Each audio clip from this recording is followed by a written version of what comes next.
A fourth playoff at the fourth and final Fall Series event. It was a thrilling finish to the season at the Children's Miracle Network Classic. Settle in as we rewind the week with the latest edition of Monday Backspin from PGA TOUR.com.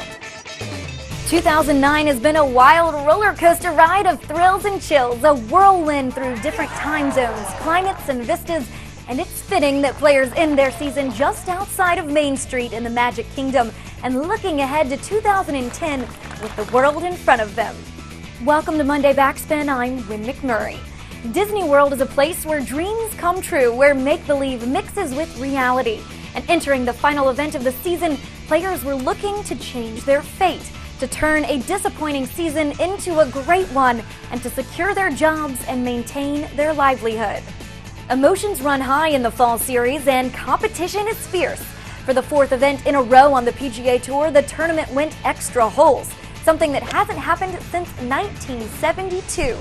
Stephen Ames, Justin Leonard, and George McNeill, all secure inside the top 125 on the money list, were fighting for a victory that carries with it a 2-year ticket to the PGA Tour. Leonard was knocked out first. Then McNeill, who was looking for redemption after a playoff loss less than a month ago in Las Vegas, again saw his luck take a turn for the worse.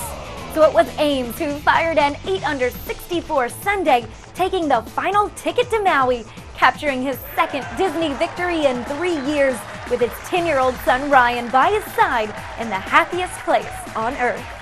It was also a dream come true week for Kevin Streelman. And not just because he played in the Pro-Am portion of the tournament with two-time World Series champion Johnny Damon of the New York Yankees. Streelman came into the final tournament of the season with a 2-stroke lead in the year-long Kodak Challenge, where players had to play at least 18 of the 30 Kodak Challenge holes throughout the year to compete for $1 million and the title. After a stellar approach on the par 4 17th at the Magnolia course, the sophomore on tour sank his birdie putt to claim the inaugural trophy and fuel his confidence for next season. I think I'll be able to pull on that when I'm hopefully on the 18th or 72nd hole in a PGA event where I need a birdie to win a tournament. So I'll be able to hopefully draw on that in the future.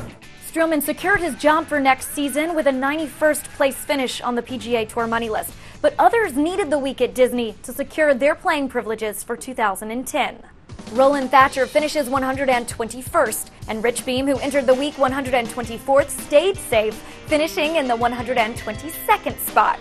Nicholas Thompson fired a final round 6-under 66 to move from 132nd to 123rd.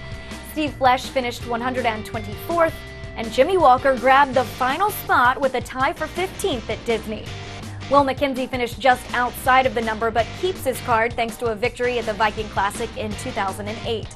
Robert Garrigus and Jeff Maggart now face a trip to final stage of Q School to retain full playing privileges for 2010. While the money list receives a lot of attention this time of year, charity remains at the forefront of the PGA Tour.